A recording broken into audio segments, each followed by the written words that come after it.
Esto es Curiosidad Relativa, un canal dedicado a recopilar datos curiosos si te gusta aprender y descubrir cosas nuevas. Quédate, este es tu canal.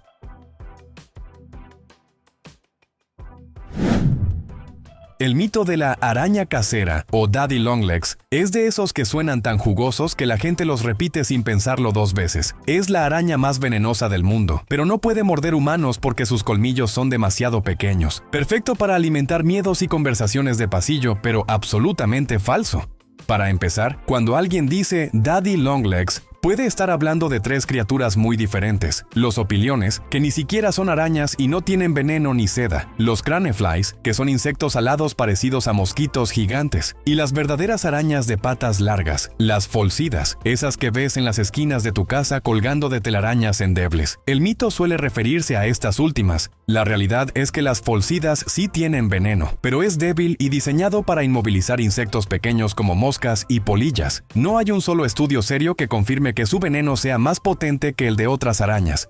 De hecho, comparado con especies realmente peligrosas, como la viuda negra o la araña de rincón, el de las folcidas es casi insignificante para los humanos. Y sí, sus quelíceros pueden perforar la piel, pero el efecto es tan mínimo que la mordida se siente como un pinchazo sin consecuencias. Entonces, ¿de dónde salió el mito? De la necesidad de exagerar. La idea de un depredador letal que no puede usar sus armas contra nosotros es demasiado atractiva para no circular. Programas de televisión en los años 90 y cadenas de correo lo repitieron tanto que se convirtió en verdad popular. Era un mito perfecto, dramático, aterrador y fácil de recordar. En la práctica, estas arañas son más aliadas que enemigas. Se alimentan de insectos molestos y plagas domésticas y rara vez buscan contacto con humanos. No representan amenaza, pero sí un gran ejemplo de cómo la desinformación puede volverse más persistente que la realidad. La próxima vez que veas una araña casera colgando de su telaraña, no pienses que estás frente a un asesino en potencia. Piensa que estás viendo a una pequeña limpiadora de plagas, víctima de uno de los mitos más resistentes de la cultura popular, porque el veneno más peligroso aquí no está en la araña, sino en la mentira que la rodea. Cuando piensas en galletas de la fortuna, seguramente las relacionas con restaurantes chinos, almuerzos con arroz frito y mensajes en papel que parecen sabiduría milenaria. Pero aquí viene el golpe de realidad. Las galletas de la fortuna no son chinas. Nacieron en California. El origen se remonta a principios del siglo XX, y las raíces son más japonesas que chinas. En San Francisco y Los Ángeles, panaderías de inmigrantes japoneses elaboraban una galleta llamada Sujiura Senbei, que ya contenía mensajes dentro. Eran galletas de sésamo con frases de buena suerte o proverbios. Después de la Segunda Guerra Mundial, con la internación forzada de japoneses estadounidenses en campos, muchos negocios cerraron y fueron inmigrantes chinos los que retomaron la receta, la adaptaron con vainilla en lugar de sésamo y las popularizaron en restaurantes. El gran malentendido cultural llegó después. En Estados Unidos, las galletas se convirtieron en parte obligada del menú chino. Para los clientes era tan normal como el arroz o los rollitos primavera, cuando en realidad no existían en la tradición gastronómica de China. Tanto así que cuando en 1989 la marca Wonton Food intentó introducirlas en Hong Kong, fueron un fracaso absoluto. Los consumidores las vieron como un invento raro americano, no como algo suyo. Hoy, más de 3.000 millones de galletas de la fortuna se producen cada año, la gran mayoría en fábricas de Estados Unidos. Y los mensajes que llevan dentro no son sabiduría milenaria, sino frases redactadas por redactores modernos, a veces con un toque humorístico o filosófico, pero nada de tradiciones ancestrales. Así que no. Las galletas de la fortuna no vienen de la China antigua, ni fueron inventadas por sabios orientales que querían dejar mensajes secretos en postres crujientes. Son un producto nacido en California, refinado por la fusión cultural y convertido en tradición por puro marketing y costumbre. La próxima vez que rompas una de esas galletas creyendo que recibes un mensaje milenario, recuerda, lo que tienes en la mano no es un secreto chino, sino un invento californiano disfrazado de sabiduría oriental. El mito de que los sapos causan verrugas es uno de los más antiguos y persistentes. La imagen del sapo con su piel rugosa y llena de protuberancias parece hecha a propósito para alimentar la idea de que, si lo tocas, terminarás con las manos llenas de bultitos. Pero la realidad es muy distinta. Las verrugas humanas no tienen nada que ver con los sapos, sino con un virus. Las verrugas son crecimientos benignos de la piel causados por la infección con el virus del papiloma humano, VPH. Existen más de 100 tipos de este virus y algunos infectan la piel provocando esas molestas bolitas. El contagio ocurre por contacto directo con la piel de una persona infectada o al tocar superficies contaminadas, nunca por acariciar un sapo. Entonces, ¿de dónde salió este mito? Probablemente de la simple asociación visual. Los sapos tienen glándulas en su piel que producen bultos naturales como mecanismo de defensa, y al verlos, la gente asumió que podían contagiar verrugas. Nada más lejos de la ciencia. Sí, los sapos y ranas secretan sustancias defensivas. Algunas tóxicas sí se ingieren, pero jamás causan verrugas en humanos. Lo curioso es cómo esta creencia se transmitió por generaciones, incluso usándose como advertencia para que los niños no tocaran anfibios. En cierto modo, era una forma de protegerlos, porque algunas especies sí liberan toxinas irritantes. Pero la parte de las verrugas era puro invento. Hoy sabemos que las verrugas se tratan con métodos médicos, desde ácido salicílico y crioterapia, hasta láser en casos rebeldes. Lo que seguro no sirve es culpar a un sapo. Así que puedes tocar uno, siempre con cuidado y respeto, sin miedo a que te pegue verrugas. En conclusión, los sapos solo tienen la mala suerte de haber sido chivos expiatorios de un virus humano.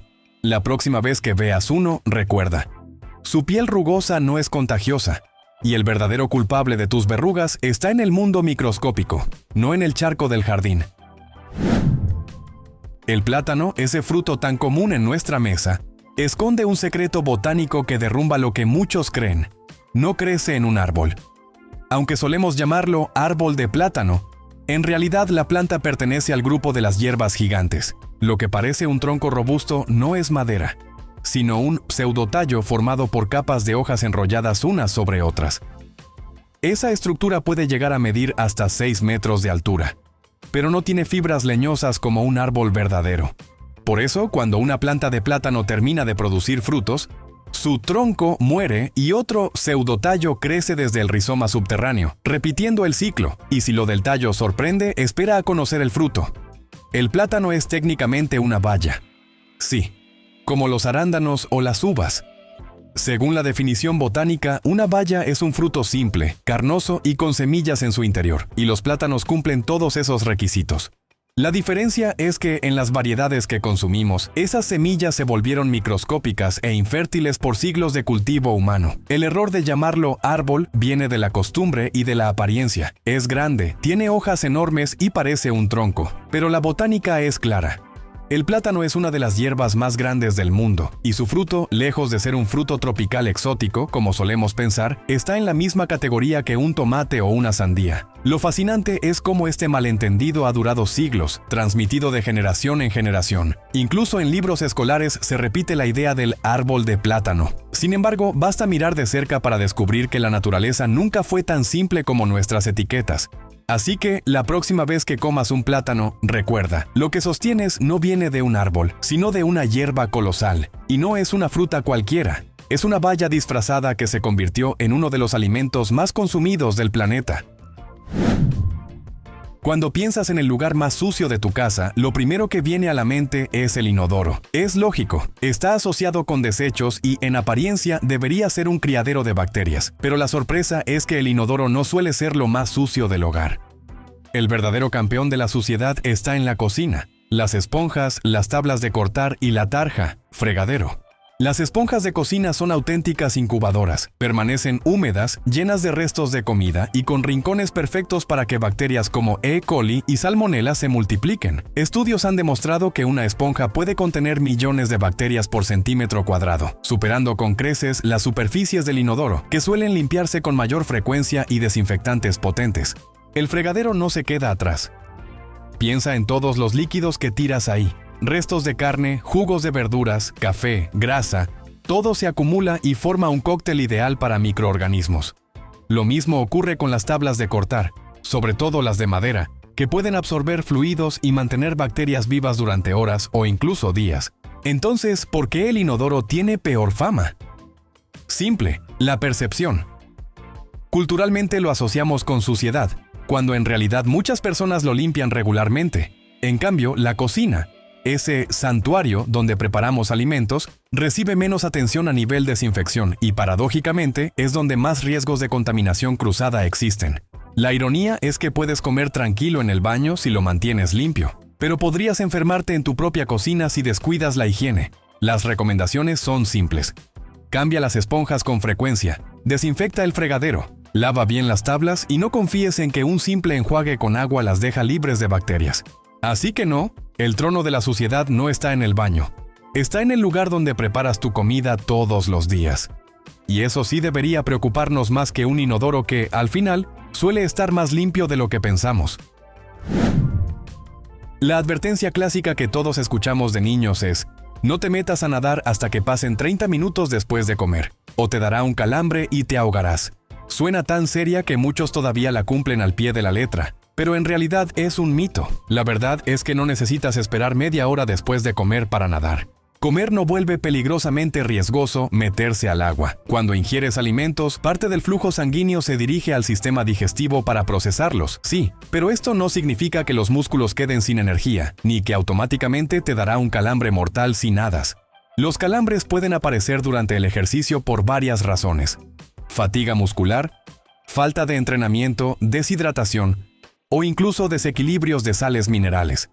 Pero no existe evidencia científica que relacione de manera directa comer y nadar enseguida con un riesgo especial. Si fuera cierto, los atletas acuáticos nunca podrían entrenar ni competir después de un snack. Este mito se hizo popular en el siglo XX, repetido por padres y abuelos como una regla de oro para cuidar a los niños. Algunos médicos lo recomendaban más como precaución general que como peligro real, y con el tiempo la advertencia se convirtió en dogma. Era más fácil decir "espera media hora" que explicar cómo funciona el flujo sanguíneo. Ahora, ojo, meterse al agua después de una comida copiosa sí puede resultar incómodo.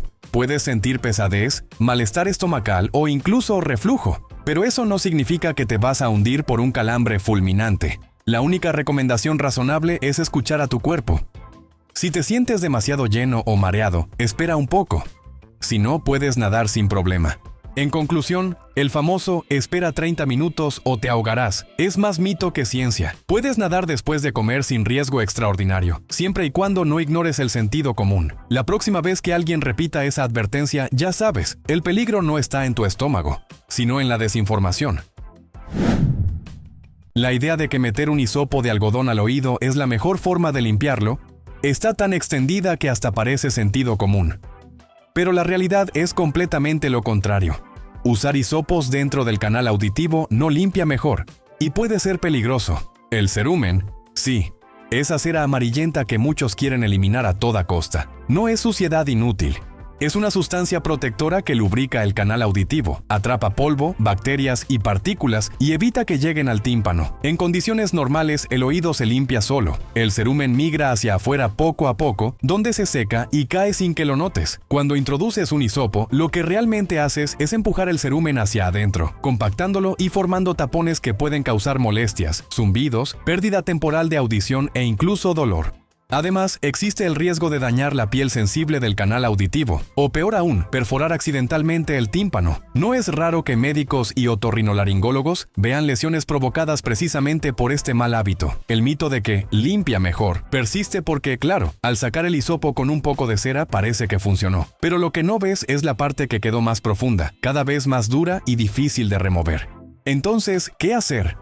Los especialistas recomiendan no introducir nada dentro del canal auditivo. Basta limpiar la parte externa de la oreja con una toalla húmeda o un pañuelo. Si tienes exceso de cerumen que bloquea el oído, lo correcto es acudir a un médico que lo retire de manera segura con métodos adecuados. También existen gotas ablandadoras de venta libre que ayudan a facilitar su salida natural. En conclusión, los hisopos no son tus aliados dentro del oído, son un riesgo. Pueden dar la ilusión de limpieza, pero lo que realmente hacen es empujar la cera y poner en juego tu salud auditiva. La próxima vez que sientas la tentación de introducir uno, recuerda, lo que parece higiene puede convertirse en daño silencioso. Un día nublado parece inofensivo, casi un respiro para tu piel después de tantos sermones sobre el sol. Pero aquí viene la decepción. Aunque esté cubierto de nubes, necesitas protección solar igual. El cielo gris no es un escudo mágico. Es apenas un filtro que deja pasar lo peor.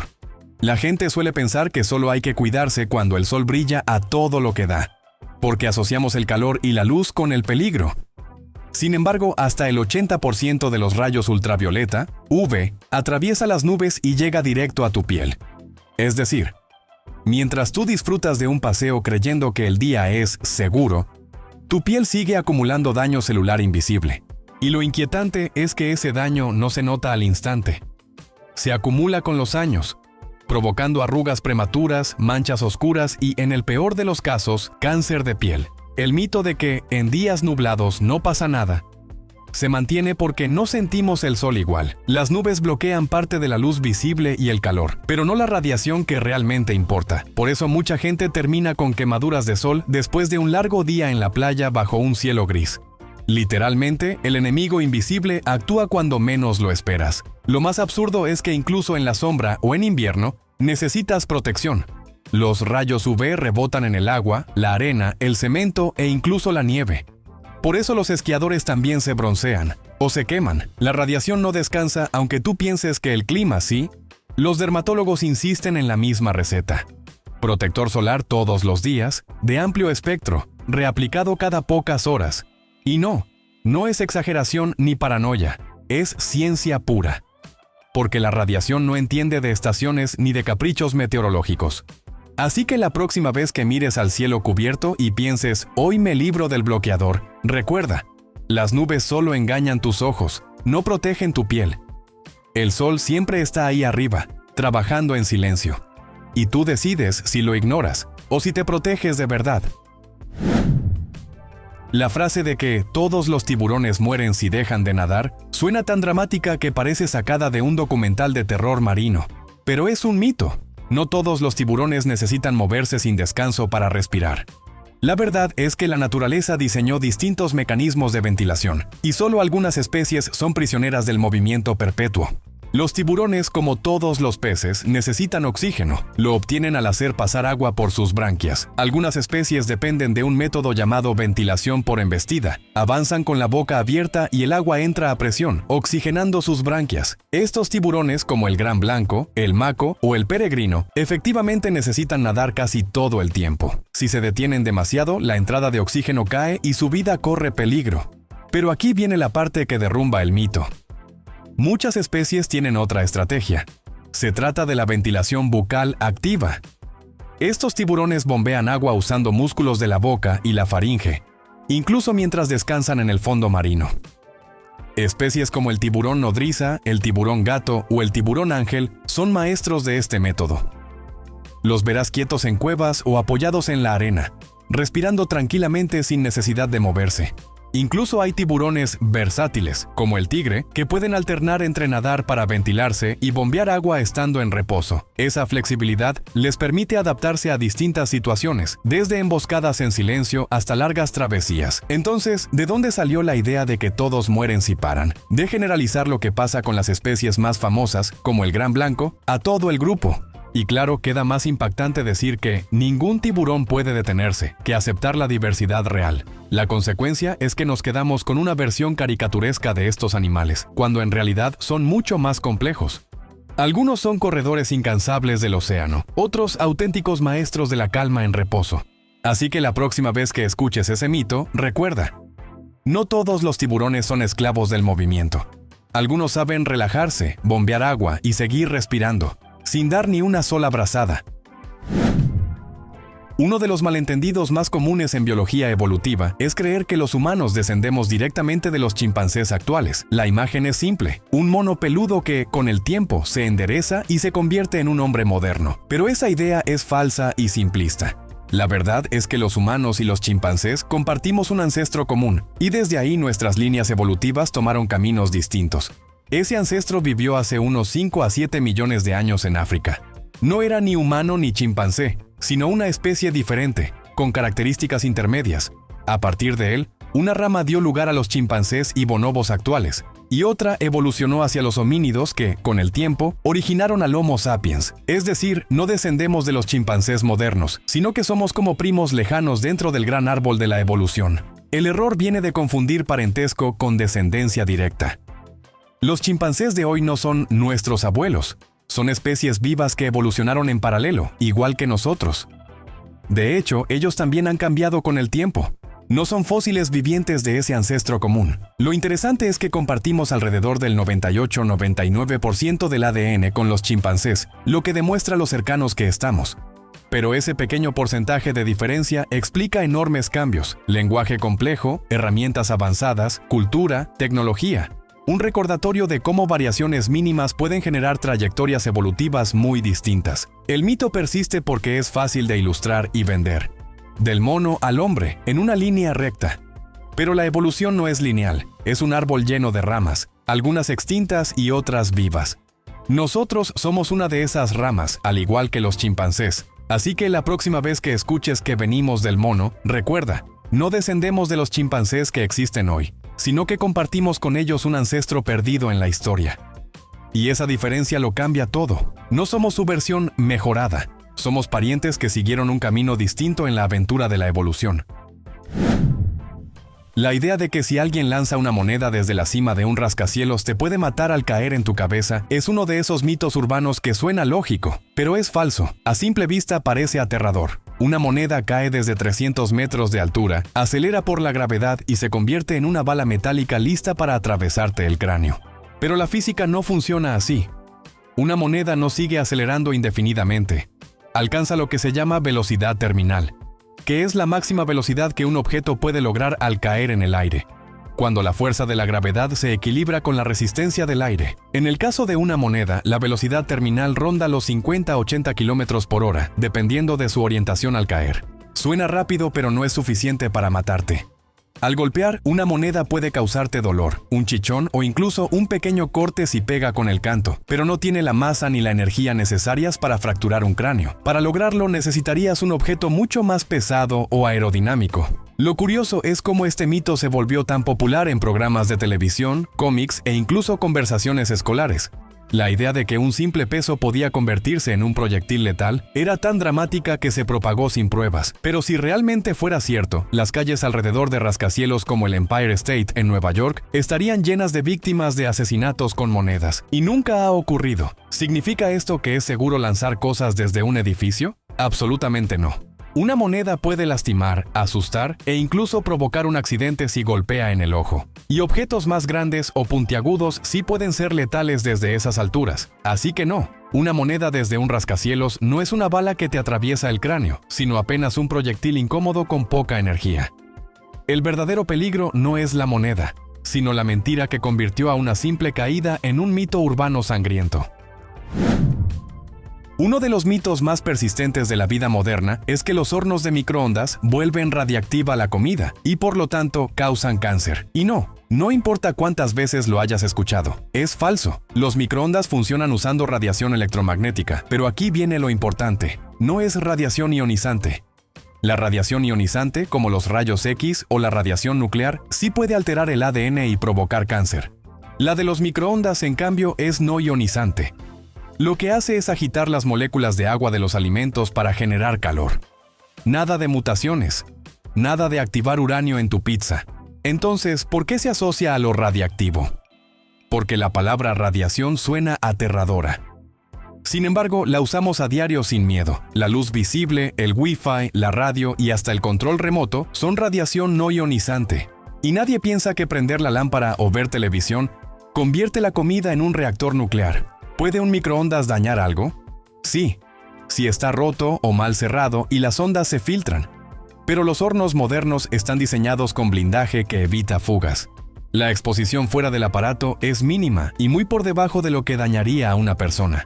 Lo irónico es que calentar comida en microondas puede ser incluso más seguro que hacerlo en sartén o parrilla, porque reduce la formación de compuestos dañinos asociados con frituras y altas temperaturas. Además, estudios han mostrado que conservar nutrientes en vegetales cocinados al microondas suele ser más eficiente que hervirlos en agua. El mito de que causan cáncer nació de la mezcla entre miedo a la tecnología, desinformación y la confusión con radiaciones peligrosas. Pero la ciencia es clara. Los microondas no vuelven tu comida radiactiva ni la convierten en un riesgo oncológico. Así que la próxima vez que calientes tu café o recalientes la pizza de anoche, recuerda, lo único que estás haciendo es vibrar moléculas de agua hasta que se calientan. Nada de magia oscura, nada de radiación mortal, solo física aplicada a tu antojo. Y el verdadero peligro no está en el horno, sino en seguir creyendo mitos que deberían haber quedado en el pasado. Uno de los consejos más populares de playa, y también de los más equivocados, es que orinar sobre una picadura de medusa ayuda a calmar el dolor o neutralizar el veneno. Seguramente lo escuchaste alguna vez en boca de un amigo, de un familiar, o incluso en series y películas. Pero la verdad es que este remedio casero no solo es ineficaz, en muchos casos puede empeorar la lesión. El dolor de una picadura de medusa ocurre porque sus tentáculos liberan cenidocitos, unas cápsulas microscópicas llenas de toxinas que siguen activas incluso después de desprenderse de la medusa. Cuando entran en contacto con la piel, disparan como diminutas agujas químicas que provocan ardor intenso, enrojecimiento e inflamación. La idea de la orina como cura nació porque contiene amoníaco, y en teoría algunas sustancias químicas podrían desactivar las toxinas. Pero aquí viene el problema. La orina es muy variable, depende de la dieta, hidratación y salud de cada persona. A menudo su concentración de sales es parecida a la del agua de mar, y en lugar de neutralizar, puede estimular más descargas de cnidocitos, intensificando el dolor. En otras palabras, tu supuesto remedio puede terminar siendo gasolina para el fuego. Entonces, ¿qué hacer realmente? La recomendación médica más aceptada es enjuagar la zona con vinagre, ácido acético, en especies como las cubomedusas, porque ayuda a desactivar los cnidocitos. En otros casos, el agua salada puede ser útil para enjuagar suavemente los restos de tentáculos, pero nunca agua dulce, porque puede provocar más descargas. Después, se aconseja retirar cuidadosamente los restos con pinzas y aplicar compresas calientes para aliviar el dolor, ya que el calor ayuda a desnaturalizar parte de las toxinas. El mito de la orina persiste porque es impactante y fácil de recordar, pero la ciencia es clara. No solo no ayuda, sino que puede agravar la herida. Así que la próxima vez que alguien te diga, haz pipí sobre la picadura, mejor deténlo. El tratamiento adecuado no está en tu vejiga, sino en un botiquín preparado. La verdadera lección aquí es que, cuando se trata de medusas, el remedio casero más famoso es también el más dañino. Cuando pensamos en los juicios de Salem, lo primero que viene a la mente es la imagen de mujeres condenadas y quemadas vivas en hogueras, como en las películas de terror, pero la historia real fue diferente. Las supuestas brujas de Salem no fueron quemadas, la mayoría fue ahorcada. Entre 1692 y 1693, en la colonia de Massachusetts, más de 200 personas fueron acusadas de practicar brujería. El miedo, la paranoia y la histeria colectiva convirtieron rumores y supersticiones en condenas judiciales. Sin embargo, a diferencia de lo que ocurrió en Europa, donde sí existieron hogueras para castigar a los acusados de brujería, en Salem la pena impuesta fue la horca. En total, 19 personas fueron ahorcadas públicamente en la colina de Gallows Hill. Además, un hombre llamado Giles Corey murió aplastado con piedras porque se negó a declarar en el juicio, y varios más fallecieron en prisión esperando sentencia. Ninguno fue quemado en la hoguera, a pesar de que el mito popular lo repite hasta hoy. Entonces, ¿de dónde salió la confusión? Parte de la culpa es cultural. La quema de brujas fue común en Europa entre los siglos XV y XVII, sobre todo en Alemania y Suiza, y esa imagen dramática quedó grabada en la memoria colectiva. Con el tiempo, la gente asumió que Salem siguió el mismo patrón, y la ficción, desde novelas hasta películas, se encargó de reforzar esa visión. Lo irónico es que el mito de las hogueras terminó siendo más fuerte que la verdad histórica. La imagen de una mujer amarrada a un poste entre llamas es más impactante que la de una horca, aunque ambas fueran igualmente brutales. Y así el error se convirtió en parte del imaginario popular. En conclusión, las brujas de Salem murieron, sí, pero no en fuego.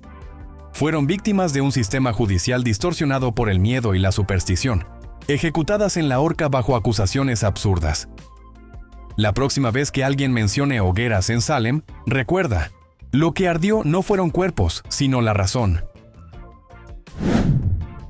El término orgánico suele venderse como sinónimo de puro, natural y libre de químicos, pero aquí está el golpe de realidad. Orgánico no significa sin pesticidas. La agricultura orgánica sí permite el uso de pesticidas, solo que deben ser de origen natural o estar aprobados bajo ciertas regulaciones. Los cultivos orgánicos no están libres de plagas, así que los agricultores necesitan protegerlos igual que en la agricultura convencional.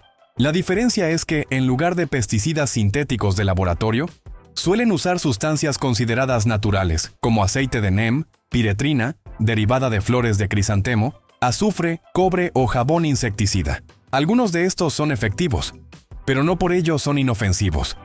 En altas dosis pueden ser tóxicos para el ambiente o incluso para los humanos. Lo sorprendente es que muchas veces estos pesticidas naturales Se aplican en cantidades mayores porque su efectividad es más baja que la de los sintéticos. Es decir, que orgánico no equivale automáticamente a menos químico ni a cero residuos. Además, el término genera confusión porque la gente cree que si un producto es orgánico, está libre de todo tipo de intervención humana, cuando en realidad es un sistema de producción regulado con su propio catálogo de sustancias permitidas. El mito persiste porque el marketing ha sido brutalmente efectivo. Ver una etiqueta verde con la palabra orgánico crea la ilusión de pureza absoluta, lo que lleva a muchos a pagar más por algo que creen libre de pesticidas. Y aunque los alimentos orgánicos pueden tener ventajas, como menos impacto ambiental en ciertos contextos o prácticas agrícolas más sostenibles, eso no significa que estén libres de químicos o que sean automáticamente más seguros para la salud. En conclusión, orgánico no significa ausencia de pesticidas. Significa uso controlado de pesticidas diferentes, en su mayoría de origen natural. La próxima vez que compres una manzana orgánica, creyendo que no lleva ningún químico encima, recuerda que probablemente fue protegida con sustancias igual de potentes, solo que aprobadas bajo otra etiqueta. El verdadero error no está en comer orgánico, o no, sino en pensar que esas palabras equivalen a sin químicos. El mito de que las Macs no agarran virus es uno de los más persistentes en el mundo de la tecnología. La frase se volvió tan popular que mucha gente la repite como si fuera garantía absoluta de seguridad. Pero la verdad es mucho menos cómoda. Sí existe malware para macOS, y aunque el sistema tiene buenas defensas, no es invulnerable. Apple construyó su reputación en parte gracias a campañas publicitarias de principios de los 2000, cuando Windows sufría oleadas de virus y gusanos. En comparación, macOS, basado en Unix y con menor cuota de mercado, resultaba menos atractivo para los atacantes. No porque fuera perfecto, sino porque era un blanco más pequeño. ¿Para qué diseñar un virus para un sistema usado por millones menos, cuando Windows era el gigante universal? Esa percepción se convirtió en mito. En Mac no hay virus, pero con los años la historia cambió. El aumento de usuarios de Mac lo hizo un objetivo más rentable. Han aparecido troyanos, ransomware y adware diseñados específicamente para Mac OS. Ejemplos incluyen Flashback, un malware que en 2012 infectó más de 500,000 de Macs, o campañas recientes de adware como Slayer, que todavía circula disfrazado de actualizaciones falsas de Flash Player. Lo cierto es que Mac OS integra varias capas de seguridad. Gatekeeper, que revisa aplicaciones descargadas, Xprotect, que bloquea malware conocido, y Sandboxing, que limita permisos de las apps. Todo eso reduce riesgos, pero no los elimina. Si un usuario instala software de fuentes dudosas o desactiva protecciones, el sistema queda expuesto como cualquier otro. La gran diferencia con Windows no es inmunidad, sino incidencia. Hay menos malware en Mac, pero lo hay, y cada año aparecen variantes nuevas. Creer lo contrario puede ser incluso más peligroso, porque lleva a la falsa confianza. No instalar antivirus, no actualizar el sistema, o ignorar prácticas básicas de seguridad. En resumen, las Macs no son fortalezas impenetrables, son sistemas robustos, sí, pero también vulnerables. La próxima vez que escuches a alguien decir que una Mac nunca agarra virus, recuerda, lo que realmente nunca falla es el ingenio de los cibercriminales para explotar cualquier oportunidad. El mito de que saltar al agua fría mata por hipotermia inmediata es muy común, pero no es cierto. Lo que realmente puede provocar la muerte en esos casos no es la hipotermia instantánea, sino el shock térmico y sus efectos en el cuerpo. Cuando una persona se sumerge de golpe en agua muy fría, el organismo reacciona con una descarga brutal. La respiración se acelera de manera descontrolada, hiperventilación. El corazón late con fuerza y la presión arterial sube de golpe. Este choque súbito puede causar arritmias peligrosas o incluso paro cardíaco, especialmente en personas con problemas previos, aunque también puede ocurrir en gente sana. La hipotermia, en cambio, es un proceso más lento. El agua fría extrae calor del cuerpo unas 25 veces más rápido que el aire, pero aún así toma minutos u horas en enfriar al organismo lo suficiente como para provocar inconsciencia y muerte. El verdadero riesgo inmediato está en esos primeros 2-3 minutos tras el contacto, donde el shock respiratorio puede llevar a inhalar agua accidentalmente o a que el corazón colapse por el estrés. Esto explica por qué muchos accidentes en aguas heladas ocurren casi al instante, no porque la víctima se haya congelado al entrar, sino porque el cuerpo no toleró el cambio brusco. Quienes logran superar esa fase inicial suelen tener algunos minutos de movilidad antes de que el frío comience a afectar músculos y conciencia. El mito persiste porque es más fácil resumirlo en "el agua fría te mata por hipotermia inmediata" que explicar el complejo mecanismo del shock térmico. Pero la ciencia es clara. El peligro más inmediato no es la hipotermia, sino la reacción violenta del cuerpo en los primeros segundos. Por eso, la recomendación en rescates y deportes de aguas heladas es entrar de manera controlada, mantener la calma y saber que lo crítico no es solo el frío, sino cómo tu propio cuerpo puede volverse tu peor enemigo en ese instante. En otras palabras, el hielo no mata de inmediato, lo hace el caos interno que provoca. La imagen popular de las pirañas es la de peces asesinos que devoran en segundos a cualquier criatura que caiga al agua. Películas y documentales sensacionalistas las convirtieron en un sinónimo de ferocidad, pero la realidad es mucho menos sangrienta y mucho más diversa. No todas las pirañas son carnívoras feroces. Muchas son omnívoras e incluso evitan a los humanos. Existen más de 30 especies de pirañas en Sudamérica, distribuidas en ríos como el Amazonas, el Orinoco y sus afluentes. Solo unas pocas, como la piraña de vientre rojo, Pygocentrus natereri, tienen la reputación de ser agresivas y de atacar en grupo bajo condiciones extremas, aguas muy bajas, falta de alimento o cuando protegen a sus crías. La mayoría de las demás especies tienen dietas variadas que incluyen frutas, semillas, plantas acuáticas, insectos e incluso carroña. En otras palabras, son más oportunistas que depredadoras implacables. De hecho, algunas especies son casi herbívoras. La piraña pacú, por ejemplo, se alimenta principalmente de frutos y vegetales que caen de los árboles al río. En temporadas de inundación es común verlas alimentándose pacíficamente de semillas, sin mostrar el más mínimo interés por los bañistas. Entonces, ¿de dónde nació el mito del pez asesino? Una parte proviene de los relatos exagerados de exploradores europeos en los siglos XIX y XX, quienes buscaban impresionar a su audiencia con historias exóticas del infierno verde del Amazonas. Luego, el cine hizo el resto. Bastó una escena de un animal reducido a huesos en segundos para inmortalizar a la piraña como el terror de las aguas tropicales. La ciencia, sin embargo, ha demostrado que los ataques a humanos son muy raros y casi siempre relacionados con situaciones extremas, como sequías que reducen el espacio vital de los peces o presencia de sangre en el agua. En condiciones normales, las pirañas suelen huir del contacto humano. Así que no, los ríos amazónicos no son trampas mortales llenas de hordas carnívoras esperando a tu tobillo. La verdad es que las pirañas son peces esenciales en el ecosistema, con dietas mucho más variadas y un comportamiento mucho menos aterrador del que nos hicieron creer. Su fama de monstruos devoradores pertenece más al cine que a la biología. Cuando ves tus manos arrugadas después de un buen rato en el agua, lo más lógico parece pensar que la piel absorbió agua como una esponja y por eso se hinchó. Pero no, ese efecto no ocurre por absorción. En realidad, las arrugas en la piel tras estar en el agua son una reacción controlada por el sistema nervioso. Estudios científicos han demostrado que este fenómeno ocurre porque el sistema nervioso simpático contrae los vasos sanguíneos de la piel de los dedos.